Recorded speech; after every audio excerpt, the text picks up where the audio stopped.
Have you ever heard of living your values? What on earth do you think that means? It took me ages to figure this one out and to stop living my life in my dreams. It's all about what's most valuable to you and focusing attention on what these are. Then making plans and working hard, which is the way to carry you far. Let me give you a little example.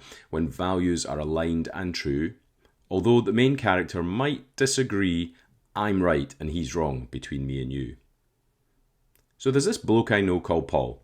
He's a pretty solid kind of guy. He unknowingly lived out his values. Listen on and I'll show you why.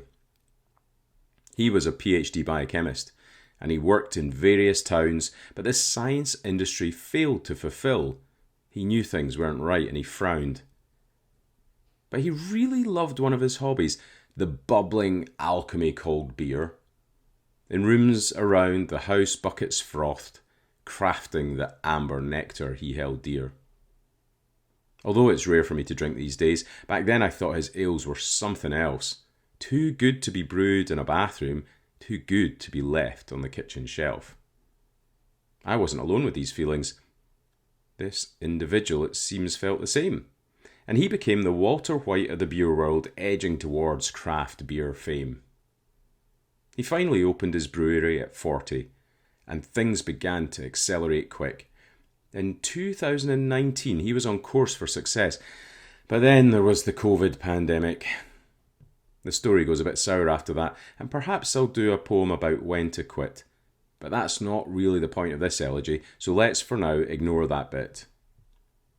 Anyway, what can I tell you about Paul? He certainly works really hard. And when it came to starting a business, he was able to push through the difficult yards. He loves to talk and to network, and he has a gift to communicate. I mean, he used to peddle cell sorters. What are those, for goodness sake? So whenever we went out on the town, he would be ready to jump into action and discuss his wares with the bar staff, although that could make you feel ignored a fraction. Precision is something he covets, and his recipes reflected that. Meticulous experimentation to produce the most fantastic vat. He's able to play the long game and planned for the future well, with the brewery a hoppy nest egg which he figured he'd eventually sell. Pragmatism is another of his values, which helped him when times got rough. He was able to look at the bigger picture and decide when enough was enough.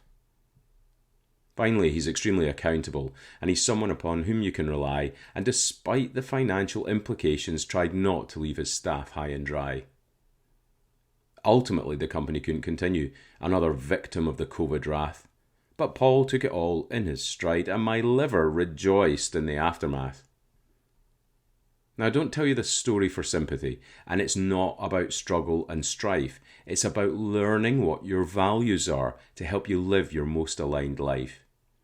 If you spend just a little time writing a list of what you value most, then you can start to make successful plans, and against procrastination you can riposte. So when you've got your brewery up and running and feel your successes you're able to toast, please remember the words of this poem and send me a few tins in the post. Now there's just one final point to make, cementing what happens when values align. It's about the hero of this story and what happened after brewery closure time. I caught up with them very recently for a chat and a wine and a moan, and it has come as completely no surprise the bubbling buckets are reappearing in his home. Is this the start of another venture, or the beginnings of something new?